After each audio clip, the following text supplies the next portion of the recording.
Hey VC, it's Dave here, and been meaning to get on here lately, but I just haven't, found the time to do so. But I was watching some of the videos today, and I saw Vinyl Richie's video that he made, I don't know, a few days ago called 10 Albums That Get No Love from the VC Community. And I thought that sounded easy enough to make a video on, so I thought I'd jump on here and make one. But now I've not seen everybody's video, of course, in the VC community, so some of these may have been shown. I just didn't see it, so that's my disclaimer. But anyway, here's one I pulled out, which is on CD. I used to have it on album, which is this Trapeze album called Medusa. And I've always liked the cover. It's a three-piece band. And I don't know if they were American and British or what. It has kind of a wraparound cover like that. And I've always liked the cubism of it. But it's a three-piece band. Glenn Hughes being the, I guess the bass player. Dave Holland, Glenn Hughes, and Mel Galley. Glenn Hughes, of course, went on to play in Deep Purple and like one of their later band incarnations, and he also played in Black Sabbath, I think. But yeah, Medusa, kind of a power trio or hard rock sort of, but always found it to be different enough that I wanted to keep it. So Trapeze, Medusa. I've never seen anybody mention this first Blood, Sweat, and Tears album. Now, their first album was a lot different from the second album, which is more famous, which had God Bless the Child and Spinning Wheel and different things like that on it. This one is more psychedelic, and it has Al Cooper in it, which I guess is this guy here. And like I said, it's more psychedelic, kind of weirdish in a way, but I've always liked it too for that reason. So I don't think there's anything on here that starts out with an overture. Yeah, I don't think there's anything on here that was played on the radio or anything. I remember this coming out on the Columbia Record Club, though, which I was a member of that time. That was where you could buy, I don't know, 10 albums or so, and they'd send them to you with, you had to buy 10 more after that. And this is one of them that I got from that. And yeah, the Columbia Record Club. But yeah, first Blood, Sweat, and Tears album. Don't know if anybody's ever shown this one. This is a Todd Rundgren's Something Anything. It's a double album too. Gatefold, and this is the album he did after he came out of the psychedelic band called the Nas. The Nas released 3 albums: Nas, Nas, Nas, and Nas, Nas, Nas. I think it's what it was, or Nas 3. I never did get that one, but Nas 2 was really pretty good. But yeah, 2 record set on Bearsville Records. This has Black Mariah on it. What else is on here? I Saw the Light and Hello, It's Me were some of the songs that were on here. I think Hello, It's Me or I Saw the Light might have had some radio play back in the day, but yeah, Todd Rundgren, really versatile artist, and one of his, I think this is his second solo LP. I see a lot of people show that Stooges album, Raw Power, and not too many people show their first album, but I don't have that one. But I've got this one by Iggy Pop, The Idiot. And actually, it's a really fun album, although it's different. It's not as rock and roll or rambunctious as some of his stuff. It's got this song on here called China Girl that he wrote with David Bowie, and Night Clubbing, but got the lyrics on the back like that. But yeah, I'd say this one, and he did another one called, if I can think of the name of it, a later one that he did that was, I thought, really good too. But yeah, Iggy Pop and the Idiot. I was in Austin when I bought this, and I was down there with a friend. I always remember buying this at that time because we went to go see Genesis in concert, and there was a real nice record store in that area, and we both bought a copy of that.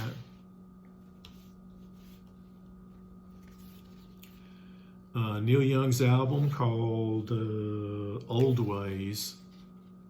This is generally referred to as his country album, but this is a nice album. It took me a while to get into it, and it's kind of one of those growers that maybe you don't like at first, but the more you spin it, you know, the more you like it and can appreciate it. This has got a song on here called The Wayward Wind, which I really enjoy. Get Back to the Country. Yeah, and just some other songs that, you know, kind of Neil Young, but more in a country western vein, I guess. Not super hard country, but, you know, still more in a country vein than maybe some of his other albums. Although his, you know, he leaned into that on several of his albums.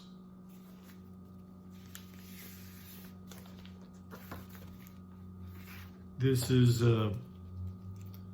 Fleetwood Mac's album, Killing House, I believe is the name of it. Yeah, Killing House, which is right there. This album cover is drawn by Christine McVie, who later joined the band. She wasn't in it quite yet. And this doesn't have Peter Green on the album anymore. It's got two guitarists, I believe, Danny Kerwin and Jeff Spencer, Jeremy Spencer. But inside looks like this.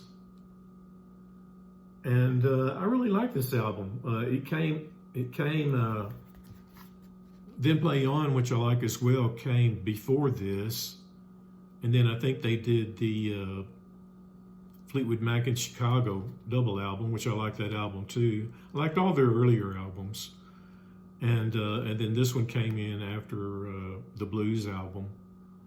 But yeah, it's varied in the song content. I mean, there's some, it kind of, to me, it always kind of goes back to the early days of rock and roll. It's got a song on here called Buddy Song, which is kind of a takeoff on Buddy Holly. It's got Station Man and This Is Rock.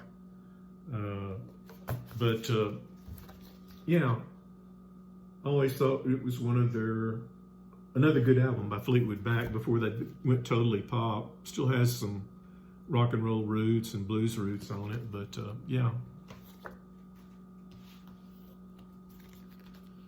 This is a band called Let's Active, Cypress. One of the reasons I liked it was the album cover, which is kind of abstract, but they're kind of like college rock band. Mitch Easter had something to do with this album, if he, unless he's just in the band itself. But anyway, it's kind of like college rock, a little bit like REM in that vein. You know, guitar, pop oriented. But yeah, Let's Active, Cypress. Pretty neat little album. This album has a lot of sort of soul and gospel in it, but, you know, rock too. I know Mazzy has talked about these guys before and probably shown this album before. But this is Delaney, Bonnie, and Friends. It has Eric Clapton on it. But They were pretty big, had some songs on the radio back in the day, and always loved the way that they harmonized and everything. It's got Hard Luck and Troubles, and they do a melody of several different songs like Come On in My Kitchen, Mama, He Treats Your Daughter Mean, Going Down the Road Feeling Bad. Again, kind of a gatefold album. Real rockin'. I think, like I said, I think, you got Eric Clapton, I believe, plays on here. Dwayne Allman plays slide guitar. Jim Gordon, which played with Derek and the Dominoes. And, yeah, some pretty good studio musicians on it. So, yeah, to Bonnie from Delaney. Always liked that album. Sometimes you hear stuff by the Allman Brothers. This is Dwayne Allman's solo album. This is, I think, his first solo album. And I think it's the first album that he came out with after Dwayne Allman died in the motorcycle accident.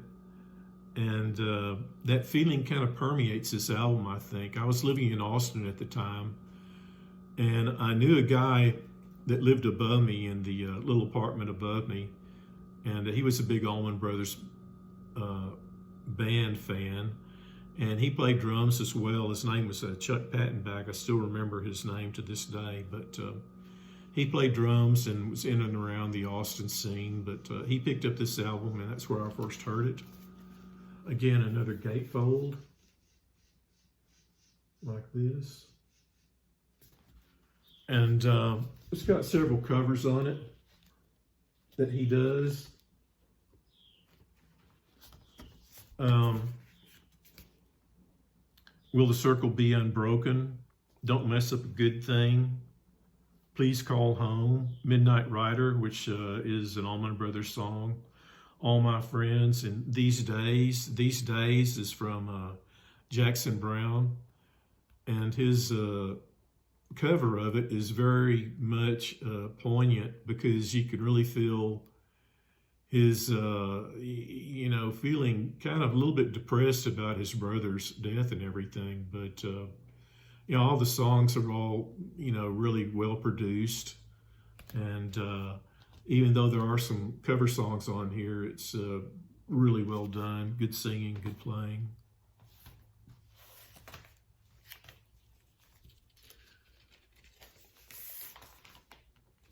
You hear a lot about either David Crosby or Graham Nash, I think, but this is their, duo together. You also hear a lot from Crosby, Stills, and Nash. Always like this photograph, because I think the red guitar that Nash has here, goes with Crosby's shirt. But, if you like harmonies and good songwriting, I don't think there was anything on here. Let's see.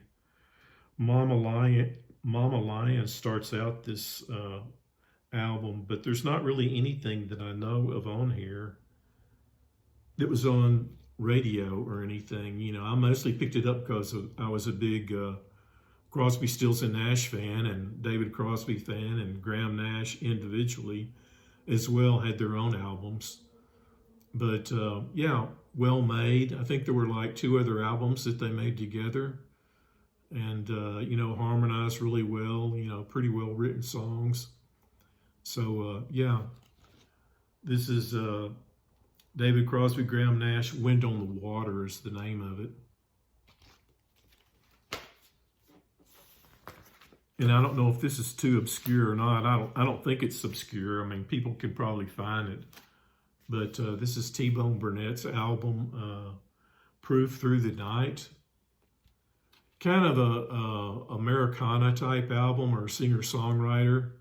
Sort of in a Bob Dylan vein, but he doesn't quite sing like Dylan or anything. But yeah, has some players on here that are very good, like Ry Cooder, Mick Ronson, who played with Bowie for a while, Richard Thompson, Pete Townsend, and some others. But yeah, if you like that kind of later Bob Dylan records, or you like something like some kind of singer-songwriter album, this is a really good one. Starts out with a murder weapon, and like I said, there's nothing really on here that I think was played on the radio. Again, I just walked into a record shop and heard them playing this and picked it up. So yeah, pretty good album by T-Bone Burnett.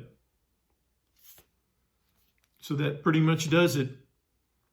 So I hope everybody's doing well. We are gradually getting into more fallish weather, although it's still warm here in Texas.